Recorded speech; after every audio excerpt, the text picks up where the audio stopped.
मीरपुर नाम के शहर में तेजस अपनी पत्नी नीरू के साथ रहता था। पति पत्नी दोनों ही नौकरी करते थे। एक दिन तेजस गांव अपनी माँ के पास फोन करता है। हेलो, प्रणाम माँ।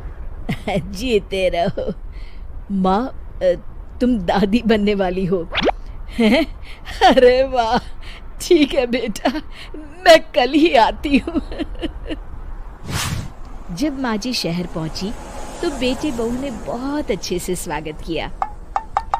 लीजिए माँ जी, चाय। अरे गर्मा गर्म पकोड़े ले आओ माँ के लिए।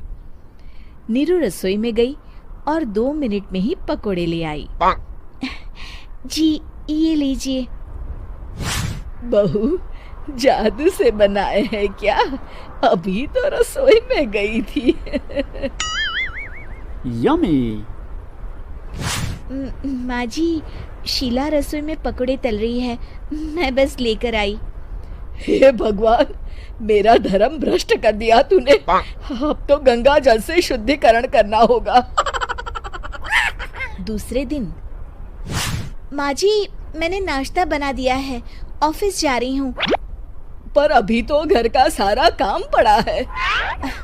शीला आती ही होगी, झाड़ू पोछा बर्तन कपड़े वो सब कर लेगी।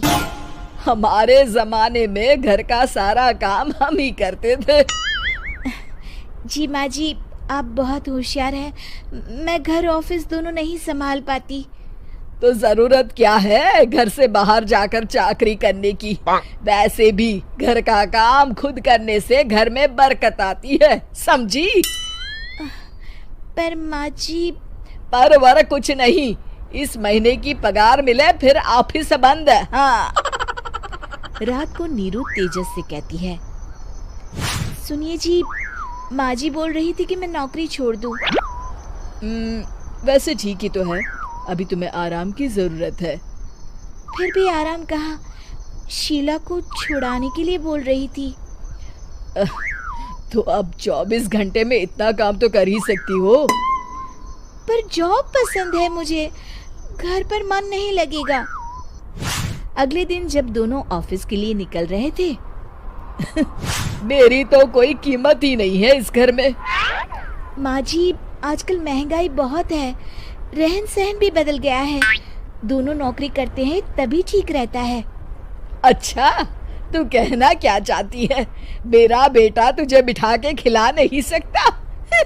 तू ही इस घर का खर्च चला रही है। तेजस अपनी पत्नी नीरू के साथ रहता नहीं था। माँ जी, पति पत्नी मतलब नहीं था, नौकरी करते थे। मतलब खूब समझती हूँ। गाँव ये बाल धूप में सफेद नहीं किए मैंने। हेलो, प्रणाम माँ। उसका काम हो गया था। तेजस भी रोज की झिकझिक से परेशान हो गया था। तुम दादी बनने वाली हो। एक दिन उसने कहा, अरे वाह, वैसे भी तुम्हें मैटरनिटी लीव मिलने वाली है, आती हूँ, तो अभी से ही छुट्टी ले लो।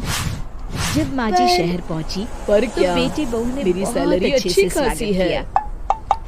लीजिए माँ जी, ने रिजाइन कर दिया। अरे गर्मा गर्म पकोड़े ले आओ माँ के लिए। बहुत खुश हुए। नीरू रसोई में गई बाद तेजस 2 फाइल देख रहा था। पकोड़े ले आई। क्या हुआ तेजस? ये लीजिए। कुछ परेशान लग रहे हो? बहू, अब जादू से बनाए हैं क्या? हमारी जितनी सेविंग्स थी वो तो हॉस्पिटल में और छठी के फंक्शन में खत्म हो गई है नीरू। और अभी वैसे शीला रसोई में पकोड़े तल रही है, मैं बस लेकर आई। मैं बोल रही थी कल भगवान, मेरा धर्म भ्रष्ट कर दिया तूने। अब तो गंगा जल से शुद्धिकरण करना होगा। नहीं कर सकते। नहीं जी, दूसरे दिन बिल्कुल नहीं। माँ जी, मैंने नाश्ता बना दिया है, ऑफिस जा रही हूँ। गलती हुई है, पर अभी तो घर का सारा काम पड़ा है। माहौल पर भी पड़ रहा था। शीला आती ही होगी। अगले दिन झाड़ू पोछा बर्तन कपड़े मेरा चश्मा और ये हमारे जमाने में घर का सारा काम हम ही करते थे। जी माँ जी, तेजस बहुत होशियार के लिए दूध का टिक्का और डायपर नहीं ले संभाल पाती, और ये किराने के सामान क्या है घर से बाहर जाकर चाकरी करने की। वैसे भी घर का काम खुद करने से घर में बरसे क्या पेट रुकते हैं। जी, ये ले आना वो ले आना। पर माँ जी, पर ये कुछ जरूरत का नहीं, सामान ही इस है। महीने की पगार मिले वो फिर गुस्से में ऑफिस बिना बंद। कुछ कहे हाँ। ऑफिस चला गया। रात को अरे नीरू तेजस से अरे कहती लंच है, तो ले जाइए। सुनिए जी, नीरू दौड़ माँ कर जी डिब्बा बोल रही थी कि मैं पकड़ाती है। नौकरी छोड़ दूं। एक दिन खाना खाने के वैसे बाद ठीक ही तो है, अभी नीरू, तुम्हें आराम की जरूरत है। अब तो मुन्ना फिर भी कुछ बड़ा आराम हो कहाँ? गया, शीला को छुड़ाने के लिए अब बोल तुम रही थी। वापस ज्वाइन कर लो ना।